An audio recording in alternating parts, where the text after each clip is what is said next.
దేవుని పరిశుద్ధమైన నామమునకు స్తోత్రములు. ఈ ఆదివారపు ఆరాధనకు కూడి వచ్చిన మీ అందరికీ ప్రభు పేరట నా హృదయపూర్వకమైన వందనాలు తెలియజేస్తున్నా. ప్రైజ్ లార్డ్, హల్లెలూయా. కొద్ది మాటలు మనము ధ్యానించుకొని ఇక నుండి ఆశీర్వాదకరంగా వెళదాము. చదవండి దినవృత్తాంతాల మొదటి గ్రంథము 6వ అధ్యాయము 50వ వచనం నుండి 53వ వచనం వరకు. అహరోను కుమారులలో ఎలియాజరు అని ఒకడుండెను. వీని కుమారుడు ఫినెహాసు. ఫినెహాసు కుమారుడు అబీషావ కుమారుడు బుక్కి. బుక్కి కుమారుడు ఉజ్జీ కుమారుడు జెరహ్యా కుమారుడు మెరాయోతు కుమారుడు అమర్యా కుమారుడు అహీటూబు కుమారుడు సాదోకు కుమారుడు అహీమాయస్సు. దేవునికి స్తోత్రం. చెప్పాలందరూ గట్టిగా హల్లెలూయా. ఇక్కడ మనకి సాదోకు అనే ఒక వ్యక్తి మనకు కనిపించాడు. ఎవరు ఈ సాదోకు అంటే అహరోను, మోషే, మిరియాము, లేవి గోత్రం నుండి వచ్చారు. అహరోను వంశములో నుండి ఈ సాదోకు వచ్చాడు. ఈ సాదోకు ఈ అహరోను వంశము నుండి వచ్చిన వాడు కాబట్టి సాదోకు అనగా నీతిమంతుడు అని అర్థం. సాదోకు జీవితాన్ని మన ముందు నుంచి దేవుడు మాట్లాడుతూ ఉన్నాడు. ఈ మందిరానికి వచ్చినటువంటి మీరందరూ నీతిమంతులే. అబ్రహాము దేవుణ్ణి నమ్మెను, అది అతనికి నీతిగా ఎంచబడెను. పాపాన్ని ఒప్పుకొని పాపము చేయనని తీర్మానం చేసుకొని పాపాలు క్షమించబడటానికి బాప్తిస్మం తీసుకున్నప్పుడు నీతి నీలో పెరుగుతుంది. అలాగే పరిశుద్ధాత్మ అభిషేకము కొరకు ఉపవాసం ఉండి కన్నీళ్లు కార్చి ప్రార్థన చేసుకొని పరిశుద్ధాత్మ అభిషేకాన్ని పొందుకొని ఆత్మలో నువ్వు ఆనందిస్తూ ఉన్నప్పుడు నీతి అత్యధికమవుతుంది. అలాగే అత్యధికమైన నీతిమంతురాలుగా మార్చబడిన తర్వాత క్రియలు కలిగి బ్రతకాలి. నేను దేవుణ్ణి నమ్ముకున్నాను అని చెప్పుకోవడమే కాదు, ఆయనకి ఇష్టమైన క్రియలు చేస్తూ ఆయనకి ఇష్టం లేని క్రియలను విడిచిపెట్టి ఆయన ఇష్టాన్ని ఆయన చిత్తాన్ని చేస్తూ ఆయన సంతోషపెడుతూ కష్టం వచ్చినా, నష్టం వచ్చినా, శ్రమలు వచ్చినా, నిందలు వచ్చినా, అవమానం వచ్చినా, వెలివేసిన ఎన్ని ఎదురైనా దేవుని కొరకు మాత్రమే బ్రతకాలి. ఈ లోకంలో ఎవరూ మనకు శాశ్వతము కాదు, ఏది మనకు శాశ్వతము కాదు. చివరికి యేసయ్యే మనకు శాశ్వతమైన వాడు. చివరికి మనం అక్కడికి వెళ్ళవలసిన వారమే. ఈ లోకంలో ఎన్ని సంపాదించుకున్నా, ఏది సంపాదించుకున్నా, ఎవరిని సంపాదించి శాశ్వతము కాదు. అందరూ విడిచిపెట్టి ఒకరోజు మనము దేవుని యొద్దకు వెళ్ళాలి. క్రియలు కలిగి బ్రతికినప్పుడు యేసు ప్రభువునకు కలిగినటువంటి పరిపూర్ణమైన నీతి మనలోకి వస్తుంది. అప్పుడు యేసయ్య మధ్యాకాశానికి వచ్చినప్పుడు దేవదూతలు బూరలు ఊతారు. వెంటనే ఆ స్వరం వినపడగానే రెప్పపాటు కాలములో మన ఈ మట్టి శరీరము మహిమా శరీరముగా మార్చబడి ఎత్తబడి మధ్యాకాశములో చేరి ఆయన ఎదుట నిలబడతాం మనం. కనుక నీతిమంతులముగా మార్చబడిన మన అందరికీ ఉండవలసిన నిరీక్షణ, ఆశ, కోరిక, టార్గెట్, లక్ష్యము, గమ్యము ఇది. ఈ గమ్యము లేనప్పుడు బ్రతకటం వేస్ట్. ఇంకా సహజముగా కొందరు ఐపీఎస్ పాస్ అవ్వాలని, కొందరు ఐఏఎస్ పాస్ అవ్వాలని, కొందరు ఎంఆర్ఓ కావాలని, ఎండిఓ కావాలని, టీచర్ కావాలని, లేదా మంచి గృహం కట్టాలని, స్థలం కొనాలని, రకరకాల గమ్యాలు ఉన్నాయి. వీటన్నిటికంటే చాలా ప్రాముఖ్యమైనది యేసుక్రీస్తు కలిగిన ఆ పరిపూర్ణమైన నీతిలోకి నేను ఎదగాలి, నేను దేవుని రాజ్యానికి వెళ్ళాలి, ఈ కోరిక మెండుగా ఉండాలి. ఇది మన గమ్యం. ఈ టార్గెట్ లేనప్పుడు ఈ లోకంలో నీకు ఎన్ని గమ్యాలు ఉన్నా వేస్టే కాదు. ఇది తప్పనిసరిగా కలిగి ఉండాలి. కనుక సాదోకు అనగా నీతిమంతుడు అని అర్థం. నీతిమంతులముగా మార్చబడిన మనము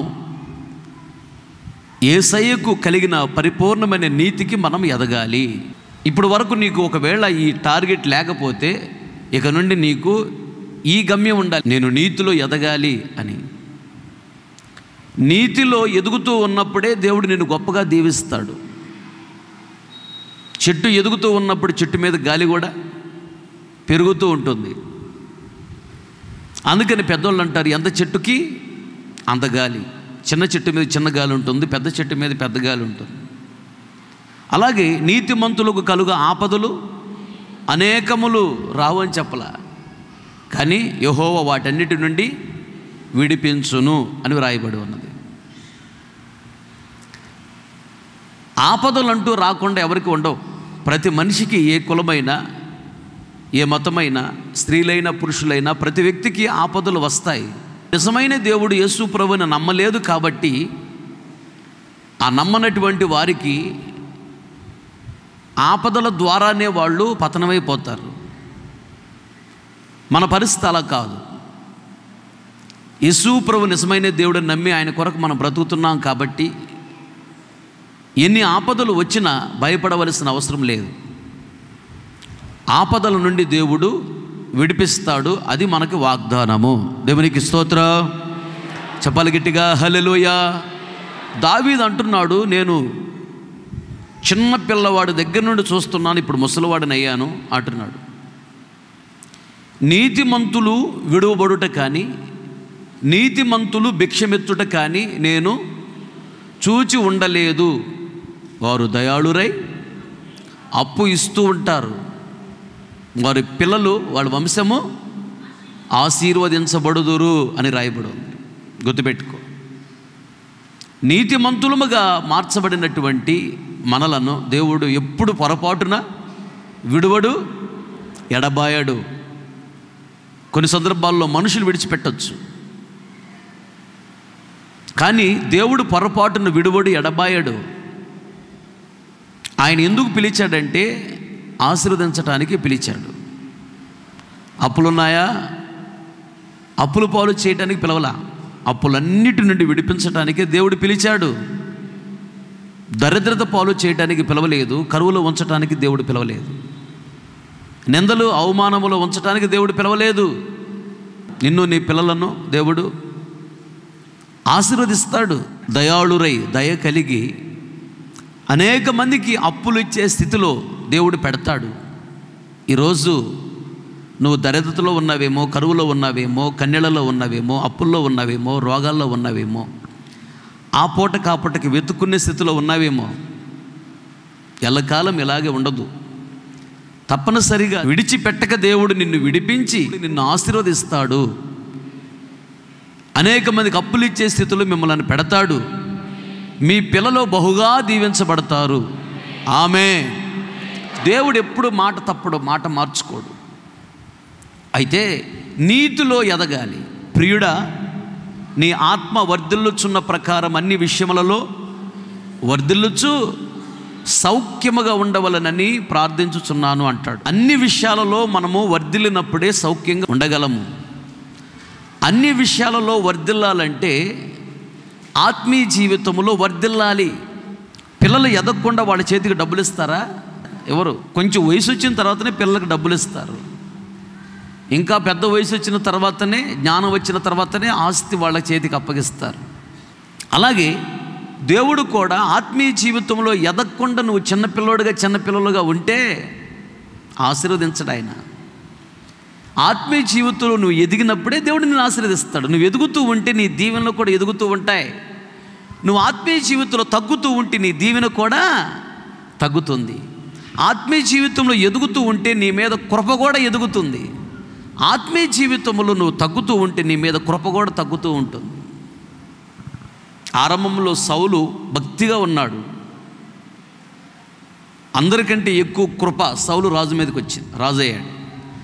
తర్వాత ఆత్మీయ జీవితంలో దిగజారిపోతూ వచ్చాడు సౌలు. కృప కూడా తన మీద తగ్గిపోతూ వచ్చింది. పూర్తిగా కృప దూరం అయిపోయింది. ఆత్మీయ జీవితం ఎదుగుతుంటే కృప కూడా ఎదుగుతుంది. ఆత్మీయ జీవితంలో తగ్గిపోతూ ఉంటే కృప కూడా తగ్గిపోతుంది. నీతిలో నువ్వు ఎదుగుతూ ఉన్నప్పుడు నీ మీద కృప పెరుగుతుంది, దీవెనలు కూడా ఎదుగుతూనే ఉంటాయి. క్రొత్త క్రొత్త దీవెనలు వస్తూ ఉంటాయి. ఎదగాలి, ఏదో వచ్చిపోవటం కాదు. వాక్యాన్ని బాగా వినాలి, వాక్యాన్ని గుండెల్లో దాచుకోవాలి, మర్చిపోకూడదు. ఆ వాక్యానుసారమైన జీవితం కలిగి ఉండాలి. ఈ ప్రార్థనా జీవితం వాక్యానుసారమైన జీవితాన్ని కలిగి ఆత్మీయ యాత్రలో ముందుకు వెళుతూ ఉన్నప్పుడు జయ జీవితం ఉంటుంది. సాతాన్ని జయించగలము, లోకాన్ని జయించగలము, పాపాన్ని జయించగలము, శరీర కోరికల సమస్తాన్ని జయించగలము. జయించి దేవుని రాజ్యంలో మనం ప్రవేశించగలం. కనుక సాదోకు అంటే నీతిమంతుడు అని అర్థం. నీతిమంతుడుగా, నీతిమంతురాలుగా మార్చబడిన నీవు క్రీస్తుకు కలిగిన పరిపూర్ణమైన నీతిలోకి ఎదగాలి. దేవునికి స్తోత్రం. ఈ సాదోకు గురించి కొన్ని విషయాలు నేను చెప్తాను. సమూయేలు రాసిన 2వ గ్రంథము 8వ అధ్యాయము 17వ వచనం. అహీటూబు కుమారుడగు సాదోకును అబ్యాతారు కుమారుడగు అహీమెలెకును యాజకులు చాలు. సాదోకు యాజకుడు అనగా సేవకుడు. చాలా జాగ్రత్తగా గమనించాలి. ఈ యాజకులు ఏం చేస్తారు అంటే, ఇశ్రాయేలులు ఎవరైనా ఏదైనా పాపం చేస్తారనుకో, వారు పాపాలు క్షమించబడాలి అంటే గోవులలో కానీ,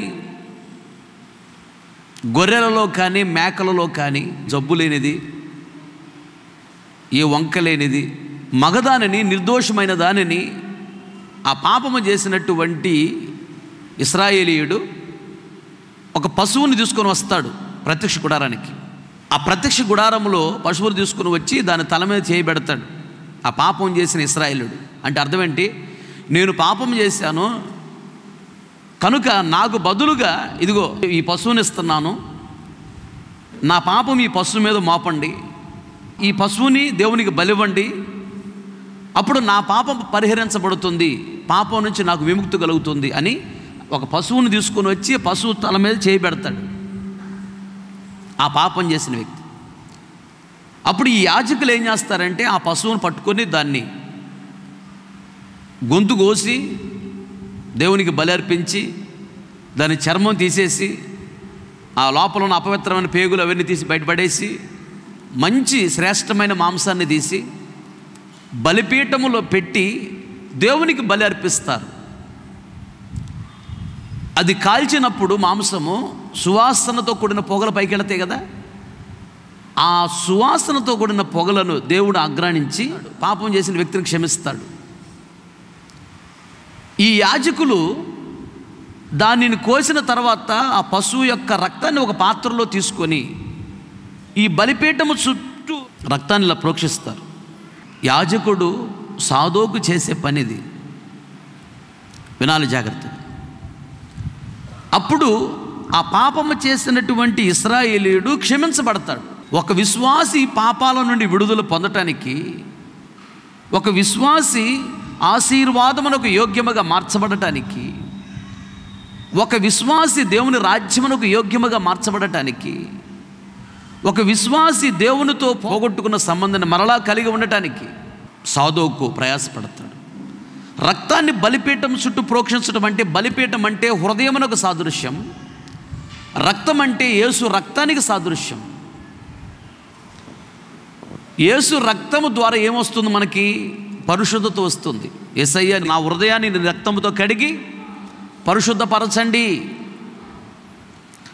అని విశ్వాసులు ప్రార్థన చేసుకుంటారు.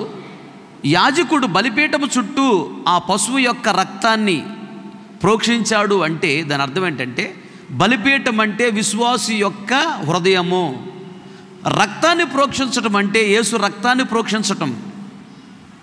అంటే యాజకుడు సాదోకు ఒక విశ్వాసి గురించి దేవా, బలిపీఠమని విశ్వాసి హృదయాన్ని యేసయ్య రక్తము ద్వారా కడిగి పవిత్రపరచు అని యాజకుడు సాదోకు ఒక విశ్వాసి గురించి దేవునికి ప్రార్థన చేయుట. దేవునికి స్తోత్రం. చెప్పాలందరూ గట్టిగా హల్లెలూయా. ఒక యాజకుడు ఒక జంతువును కోసి దాని మాంసాన్ని మొత్తము సేవకులే తీయాలి. మంచి మాంసం తీసి బలిపీఠంలో బలి అర్పించాలి. ఇక ఆయన అయిపోయిన తర్వాత ఇంకొక ఆయన వస్తాడు, వచ్చి అయ్యా నేను కూడా పాపం చేశాను, ఆయన ఇంకొకటి తీసుకొస్తాడు. ఆయన ఇప్పుడు అది కోయాలి, దాన్ని బలిపీఠంలో బలి అర్పించాలి. ఇంకొక ఆయన వస్తాడు, అయ్యా నేను పాపం చేశాను, ఇంకొకటి తీసుకొస్తాడు. సాయంత్రానికి ఎన్ని జంతువులు కోయాలి, చేసేదంత ఎవరు? యాజకులే చేయాలి. లక్షల మంది విశ్వాసులు ఉన్నారు. వాళ్ళు చేసిన పాపాలు క్షమించబడాలి అంటే యాజకులు సాదోకు కష్టపడాలి. అలాగే సేవకుడుగా నేను చేసే పని కూడా అదే. నా ప్రాణాత్మ శరీరాన్ని మీ రక్తంతో కడిగి పరిశుద్ధపరచండి అని ప్రార్థన చేసుకుంటారు. ప్రభువా, ఆ బిడ్డలను క్షమించండి, వారి ప్రాణాత్మ శరీరాన్ని మీ రక్తంతో కడిగి పరిశుద్ధపరచండి, వారి హృదయాన్ని మీ రక్తంతో కడిగి పరిశుద్ధపరచండి, దయతో వాళ్ళని క్షమించండి అయ్యా, వాళ్ళని ఆశీర్వదించండి అయ్యా అని సేవకులముగా మేము ప్రార్థన చేస్తూ ఉంటాం. సాదోకు ఇశ్రాయేలీయులు పరిశుద్ధపరచబడాలని, ఆశీర్వాదములకు యోగ్యముగా మార్చబడాలని, పాపం నుంచి విడుదల పొందాలని, శాపం నుంచి విడుదల పొందాలని, అగ్నిగుండం నుండి విడుదల పొందాలని, దేవునితో మంచి సహవాసము కలిగి దీవించబడి దేవుని రాజ్యానికి వెళ్ళాలని దైవజనుడు సాదోకు ప్రయాసపడుతూ ఉన్నాడు. ఈరోజు మీ విషయంలో కూడా దైవజనులుగా మేము మా జీవితాన్ని ఇలా సమర్పించుకొని ఎందుకు రాత్రింబవలు కష్టపడుతున్నామంటే మీరు కూడా పాపం నుంచి విడుదల పొందాలని, శాపం నుంచి మీరు విడుదల పొందాలని, దరిద్రత కరువు నుండి మీరు విడుదల పొందాలని, రోగాల నుండి మీరు విడుదల పొందాలని, సమస్యల నుండి మీరు విడుదల పొందాలని, అగ్నిగుండం నుండి విడుదల పొందాలని, మీరందరూ ఆశీర్వదించబడాలని, దేవునితో మంచి సంబంధం కలిగి ఉండాలని, మీరందరూ మాతో కలిసి దేవుని రాజ్యానికి రావాలని ఇది మా ప్రయాస. ఆ రోజు దైవజనుడు సాదోకు అలా ప్రయాసపడ్డాడు. ఈరోజు యాజకులమైన మా ప్రయాస కూడా మీ గురించి అదే. మీరేదో ఇస్తారు కూడబెట్టుకోవాలని కాదు, మీరు ఇచ్చిన ప్రతి పైసా సేవలో ఖర్చు పెడుతూ ఉంటాను నేను. కనుకనే తక్కువ సమయంలో వినుకొండ నియోజకవర్గంలో బాగా అభివృద్ధి చెందిన పరిచర్య మంది. సాదోకు యాజకుని గురించి దేవుడు మనకు ముందు పెట్టి మనకు నేర్పిస్తున్నాడు. ఒక భారము కలిగి ఉన్నాడు, బాధ్యత కలిగి ఉన్నాడు సాదోకు. విశ్వాసులు ఇశ్రాయేలీయులు తప్పించబడాలి, విడిపించబడాలి, కాపాడబడాలి, దేవుని రాజ్యంలో ఉండాలి. ఇదే తాత్పర్యము, ఇదే భావము, ఇదే బాధ్యత, ఇదే భారము. సేవకులైన మేము, విశ్వాసులైన మీరు, మనందరంకి ఈ బాధ్యత ఉండాలి. దేవునికి స్తోత్రం, హల్లెలూయా. నాకెందుకులే అని అనుకోకూడదు, తప్పది. ఉదాహరణకి ఓల్ నైట్లో సమస్యలు చెప్తూ ఉంటారు. పలానా వ్యక్తి పలానా సమస్యలు ఉన్నదంట, ప్రార్థన చేద్దాం అనగానే అది గుర్తుపెట్టుకుని నువ్వు ఇక్కడ చేయటమే కాదు, ప్రార్థన గుర్తుపెట్టుకు ఇంటికి వెళ్ళినప్పుడు కూడా జ్ఞాపం చేసుకోవాలి, ప్రార్థన చేయాలి. ఆ బాధ్యత, ఆ భారం నువ్వు కలిగి ఉన్నప్పుడు సాదోకు వలె ఈ లోకంలో దేవుడు నిన్ను గణపరుస్తాడు, దీవిస్తాడు, పరలోక రాజ్యం ఇస్తాడు. దేవునికి స్తోత్రం. చెప్పలు గట్టిగా హల్లెలూయా. ఆ చదవండి ఆ మాట. లేవీకాండము 1వ అధ్యాయము 3వ వచనం నుండి 5వ వచనం వరకు ఆ మాట ఉంటుంది.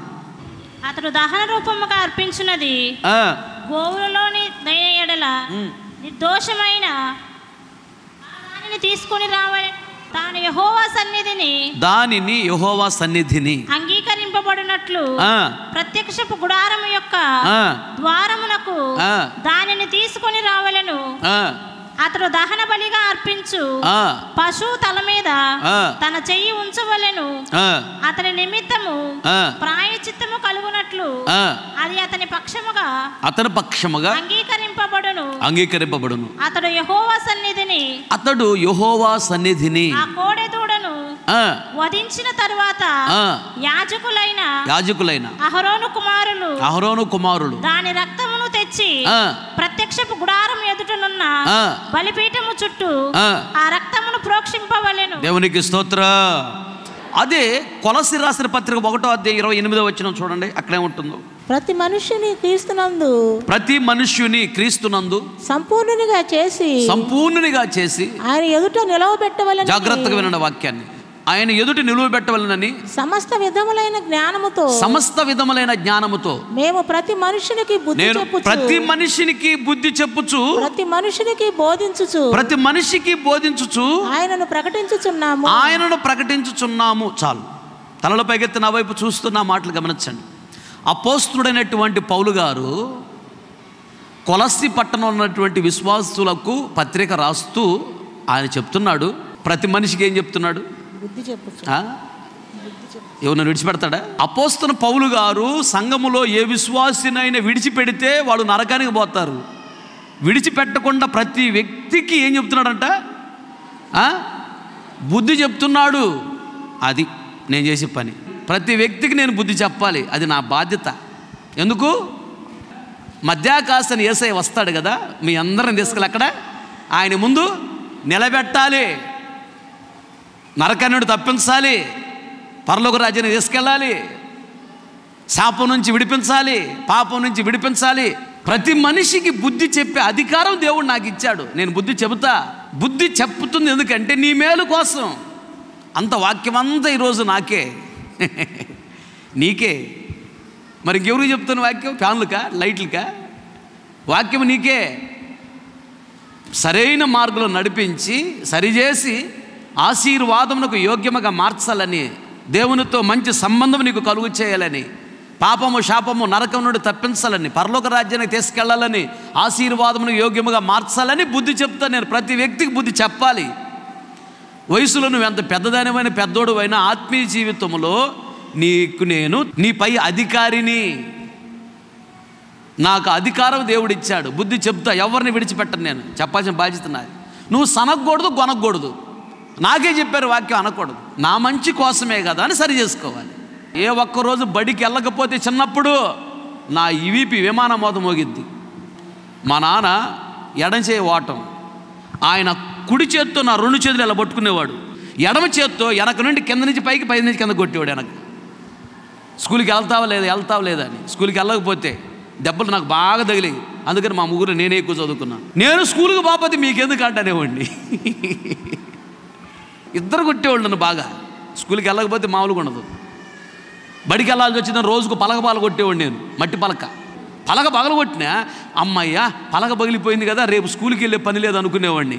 కమ్మగా 10 గంటలు నిద్రపోదాం అనుకునేవాడిని. ఆడు ఎప్పుడు కొట్టి తెస్తాడో తెలియదు, ఈయన ఎప్పుడు పలక తీసుకొస్తాడో కానీ నేను నిద్ర లేకుండా పలక వచ్చేది, కొత్త పలక. బడికి పోవాలి అనగా బడికా పలక పగిలిపోయిందిగా అనేవాడిని. మంచం మీద దుప్పట్లో ఉండి పలక కొత్త తెచ్చేవాళ్ళు అమ్మలే అనేవాడు. తెలియక కొడతంటే ఎందుకు అనుకున్నా, నా మీద కోపం అనుకున్నా. ఇది ఎట్టపోతే నాకెందుకు వదిలేస్తా. ఈరోజు నేను డిగ్రీ వరకు చదువుకునేవాడు కాదు. మంచోళ్ళు కాదని దూషించా. ఈరోజు అర్థమవుతుంది చదువు విలువ ఏంటి. ఇప్పుడు అర్థమైంది నాకు. చదువుకున్నాను కాబట్టి బ్రహ్మాండంగా ఉన్నాను.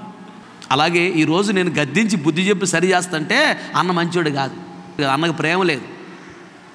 సాతాను చేతుల్లో పడకూడదు, సాతాను కబంధస్తాల్లోకి వెళ్ళకూడదు, సాతాను విషకూరలోకి వెళ్ళకూడదు, నరకానికి నువ్వు వెళ్ళకూడదు, శాపంలోకి నువ్వు వెళ్ళకూడదు, పాపంలోకి వెళ్ళకూడదు. దీవించబడాలి, దేవుడి రాజ్యానికి రావాలి, అది నా ఆశ. అందుకొరకు బుద్ధి చెప్తా. క్రీస్తుకు కలిగిన ఆ పరిపూర్ణతకు ఎదిగించాలని ప్రతి మనిషికి నేను బుద్ధి చెప్తా. బుద్ధి చెప్పే అధికారం దేవుడు నాకు ఇచ్చాడు. సనగకూడదు, గొనకూడదు. ఇప్పుడు నీకు కూడా బాధ్యత ఉంది. నీ కుటుంబం పట్ల ఒక సాధోకు వలె నీ ఇంటికి నువ్వే సేవకుడివి, నువ్వు ఇంటికి నీవే సేవకురాలివి. ఇప్పుడు రక్షణ పొందినోడు నా మాట అంటాడు, నీ కొడుకు వినడు, నీ కూతురు నా మాట వినదు. నువ్వే సేవకుడు, ఇంట్లో సేవకురాలు నువ్వే. వాళ్ళకి బుద్ధి చెప్పాలి, వాళ్ళని సరి చేయాలి. ఇక్కడ నేర్చుకున్న వాక్యాలు వెళ్ళి గుండెలో దాచుకుని వాక్యం నీ కొడుకు చెప్పాలి. సందర్భం వచ్చినప్పుడు, మనసు బాగున్నప్పుడు వాక్యం చెప్పాలి వాళ్ళకి. చెబుతూనే ఉండు. విత్తనము దానిలో జీవం ఉందంటే దాన్ని చల్లావంటే లైట్గా చినుకులు పడ్డప్పుడు అది బ్రతికిద్ది. ఆఫ్టర్ ఒక మామూలు విత్తనానికి అంత జీవం ఉంటే దేవుని వాక్యము చాలా జీవము గలది. దేవుని వాక్యము నువ్వు చెబుతూనే ఉండి నీకు రక్షణ పొందిన కొడుక్కి, భర్తకి, భార్యకి, పిల్లలకి, తల్లిదండ్రులకి, అక్క చెల్లెలకి, అన్నదమ్ములకి టైం వచ్చినప్పుడల్లా వాక్యాన్ని గుర్తు చేయి. వాక్యంలో చాలా పవర్ ఉంది, శక్తి ఉంది, జీవం ఉంది. ఒకరోజు ఎవరికైతే నువ్వు వాక్యం చెప్తావో వాళ్ళందరూ మారి మందిరానికి వస్తారు. దేవునికి స్తోత్రం. నీ ఇంటిలో, నీ బంధువుల దగ్గర, ఉద్యోగం చేసే చోట, వ్యాపారం చేసే చోట, పంట పొలాలకు వెళుతున్న చోట ఎవరు నువ్వు? అక్కడ సాదోకు వలె నువ్వు పని చేయాలి. దేవునికి స్తోత్రం. నువ్వు వెళుతున్న ప్రతి మార్గంలో చేస్తున్న ప్రతి పనిలో అక్కడ ఒక యాజకుడు లాగా పనిచేయి. సువార్త చెప్పు, వాడు దేవుని ఎత్తకు నడిపించు.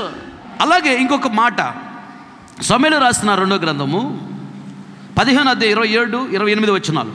యాజకుడైన సాదోకుతో ఇట్లా నేను సాదోకు, నీవు దీర్ఘదర్శివి కావా? శుభముంది నీవును నీ కుమారుడగు అహీమాయస్సు అబ్యాతారునకు పుట్టిన యోనాతాను అను మీ ఇద్దరు కుమారులు పట్టణమునకు పోవలెను. ఆలకించుము. నీ యొద్ద నుండి నాకు రూఢి అయిన వర్తమానము వచ్చు వరకు నేను అరణ్యమందలి రేవుల దగ్గర నిలిచియుందును. దేవునికి స్తోత్రం. చెప్పాలందరూ గట్టిగా హల్లెలూయా. చాలా జాగ్రత్తగా నా వైపు చూస్తూ నా మాటలు గమనించండి. కొద్ది మాట చెప్పి నేను ముగిస్తా. దావీదు 3వ కుమారుడు అబ్షాలోము. చాలా అందగాడంట. ఆ ప్రాంతంలో అలాంటి అందగాడు మరొకడు లేడంట. దావీదు నాకు విరోధముగా లేచి దావీదును చంపి దావీదు సింహాసనం మీద కూర్చొని పరిపాలన చేయాలని ఆశతో ఉన్నాడు. అందుకని దావీదు దగ్గర ఉన్న కొందరు సేవకులను తన వైపు తిప్పుకున్నాడు అబ్షాలోము. కొందరు ఇశ్రాయేలును తన వైపు తిప్పుకున్నాడు, కొందరు సైనికులను తన వైపు తిప్పుకున్నాడు అబ్షాలోము. సీక్రెట్గా ఒక చోటకు తీసుకొని వెళ్ళి నన్ను రాజుగా అభిషేకించండి, నడిపించే తండ్రిని చంపేద్దాం, తరిమేద్దాం, ఇక మనమే చేసుకుందాం, ఇంక సేవ మనమే పరిపాలన చేసుకుందాం, దావీదొద్దు మనకి. దావీదుకు వర్తమానం వచ్చింది, అయ్యా నీ 3వ కుమారుడు అబ్షాలోము ఉన్నాడే, నీ దగ్గర సేవకులు కొందరు లైన్లో పెట్టుకున్నాడు, నీ దగ్గర ఉన్న విశ్వాసులు కొందరు లైన్లో పెట్టుకున్నాడు, నిన్ను చంపి ఆయన ఇది మొత్తం పరిపాలన చేయాలి, నడిపించాలని ప్లానింగ్లో ఉన్నాడు ఇప్పుడు అని అబ్షాలోము గురించి కొందరు దావీదుకు చెప్పారు. ఈ అబ్షాలోము ఇలాంటి ప్లాన్తో ఉన్నాడు కాబట్టి వాడు చంపడానికి వస్తాడు.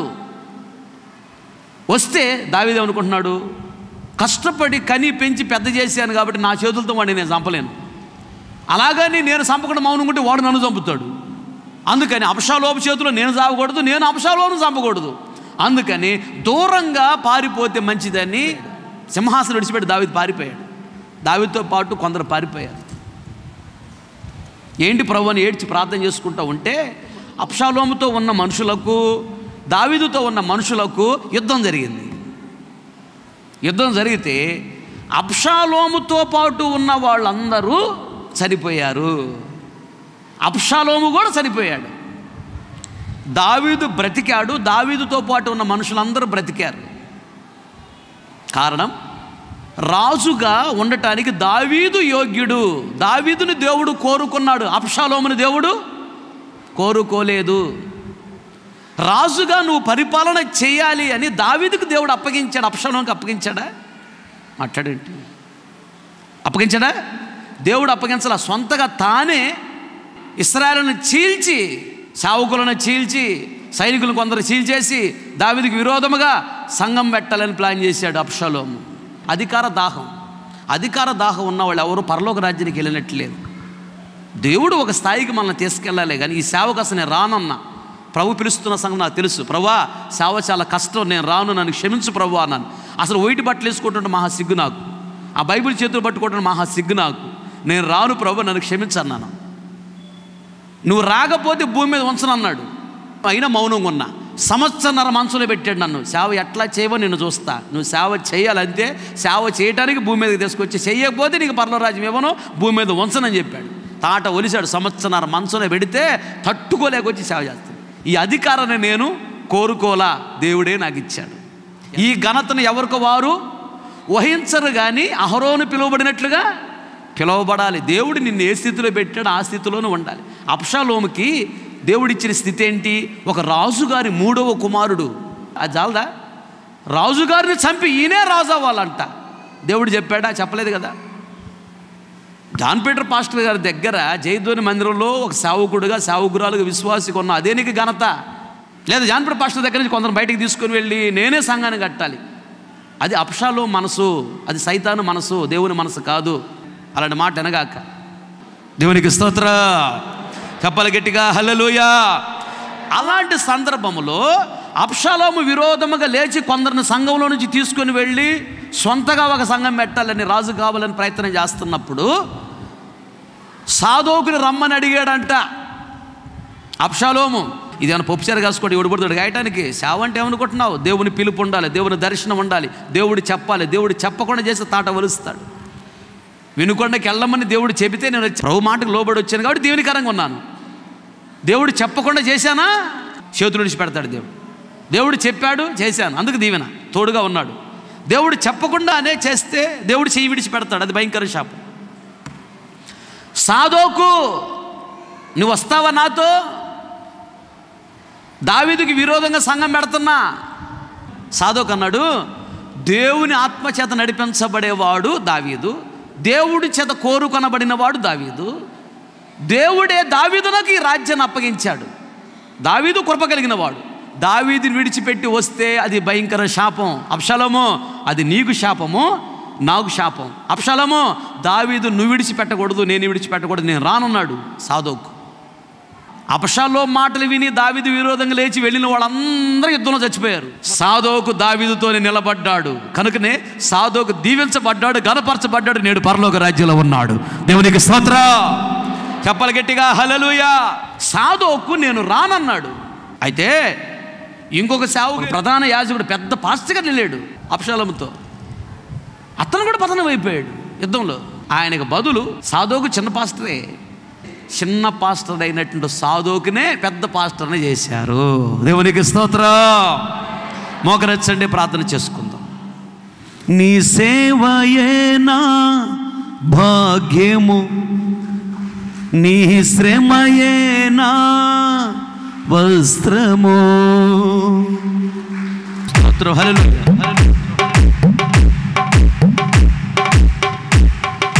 నా జీవమే వ్యయపరచిన జీవ కిరీటముందెదను. నా జీవమే వ్యయపరచిన జీవ కిరీటముందెదను. నీ సంగమును సహియంతును, బాధ్యతతో నేను బ్రతికెదను. నీ సంఘమును సహియంతును, బాధ్యతతో నేను బ్రతికెదను. జీవాధికారివి యేసయ్యా, నా జీవన జ్యోతివి నీవయ్యా. జీవాధికారివి యేసయ్యా, నా జీవన జ్యోతివి నీవయ్యా. జీవమునిచ్చిన దాతవు, నీలో నా జీవము దాచావయ్యా.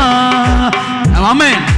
సమృద్ధి జీవముని చుటకే నా స్నేహమునే కోరితివి. సమృద్ధి జీవముని చుటకే నా స్నేహమునే కోరితివి. న్యాయము నాకు చేసెదవు, నీ న్యాయ విధులను చేసెదను. న్యాయము నాకు చేసెదవు, నీ న్యాయ విధులను చేసెదను. జీవాధికారివి యేసయ్యా, నా జీవన జ్యోతివి నీవయ్యా. జీవాధికారివి యేసయ్యా, నా జీవన జ్యోతివి నీవయ్యా.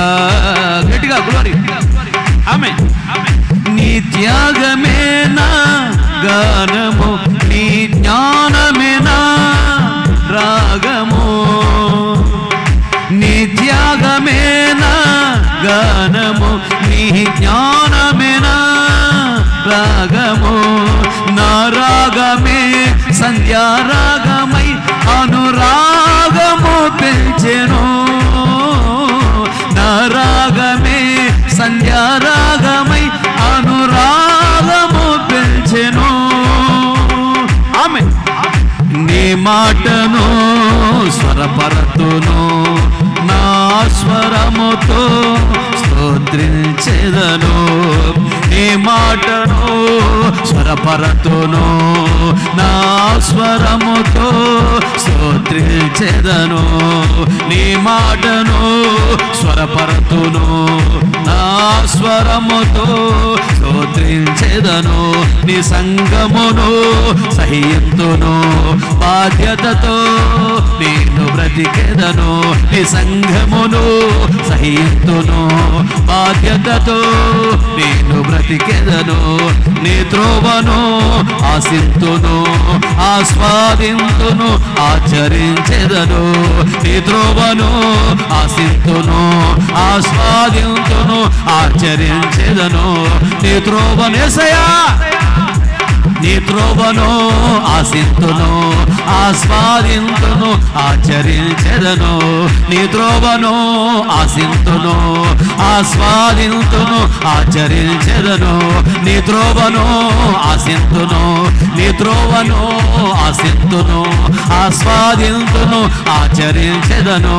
నీ త్రోవను ఆశింతును, ఆస్వాదింతును, ఆచరించెదను. నీ త్రోవని బాల శబరి బరక మారి రిబల బాల బాల కమల శబరి రిబల బాల బాల బాల బాల బాల బాల బాల బాల బాల బాల బాల బాల బాల బాల బాల బాల లబరి బల కమల శబరి బల వతిల అందర బల కా కులరి కమల శబరి బల కమల తిల రబల అందర బల కా వారి బల కమరి కమల రిబల రిబల రిబల రిబల రిబల కమల తిల రబల కందర బల కమల తిల తిల తిల తిల తిల కమల శబరి కమల కులరి కమల శబరి కమల తిల రబల కమల అందర బల కా కులరి కమల శబరి తిల రబల బల బల బల బల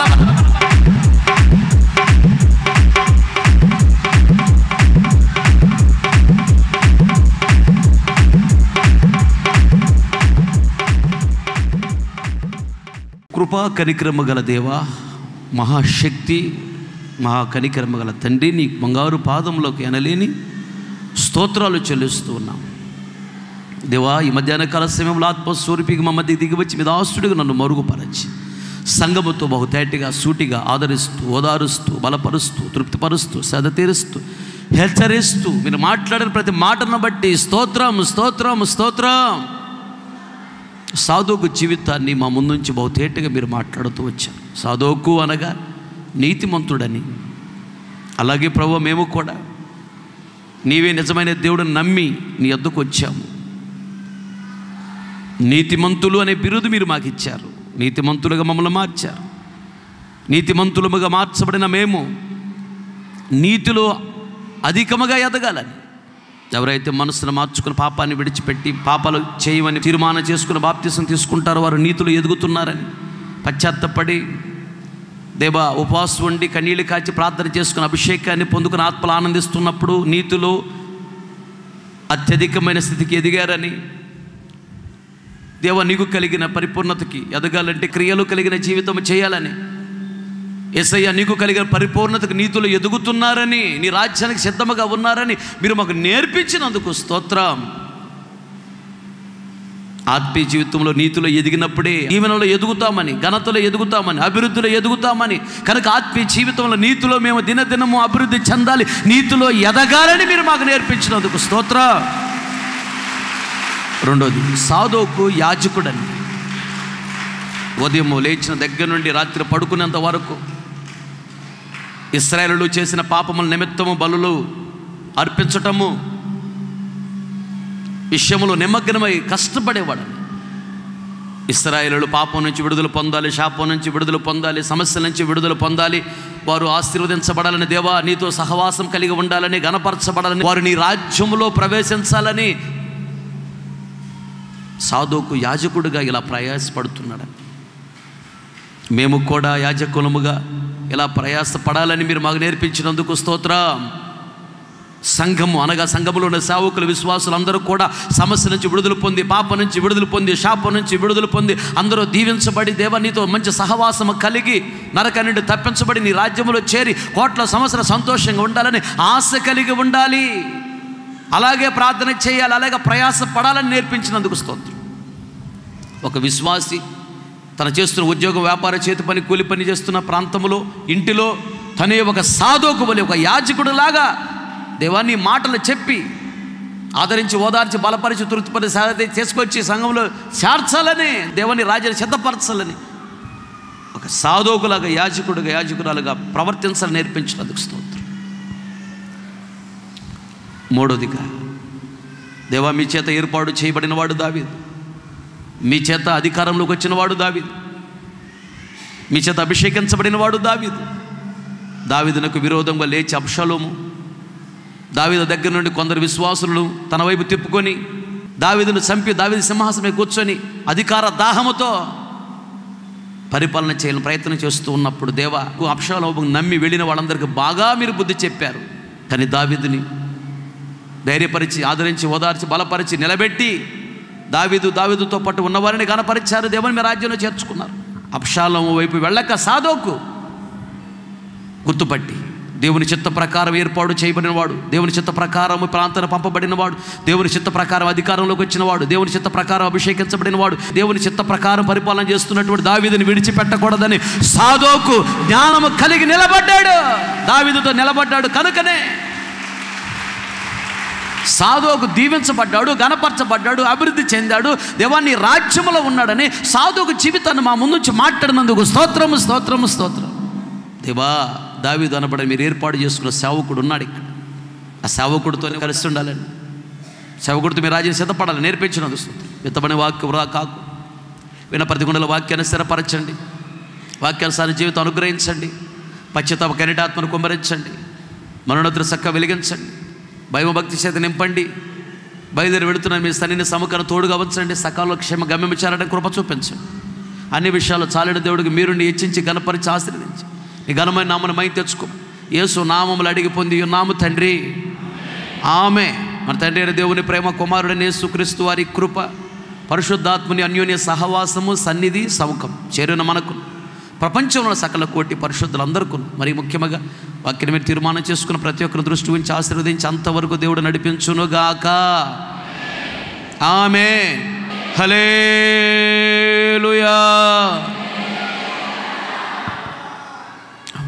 ఇంతటితో ఈ ఆదివారపు ఆరాధన ముగించబడింది. ఓపికతో వాక్యమని మీ అందరికీ ప్రభు పేరట నా హృదయపూర్వకమైన వందనాలు తెలియజేస్తూ ఉన్నాను.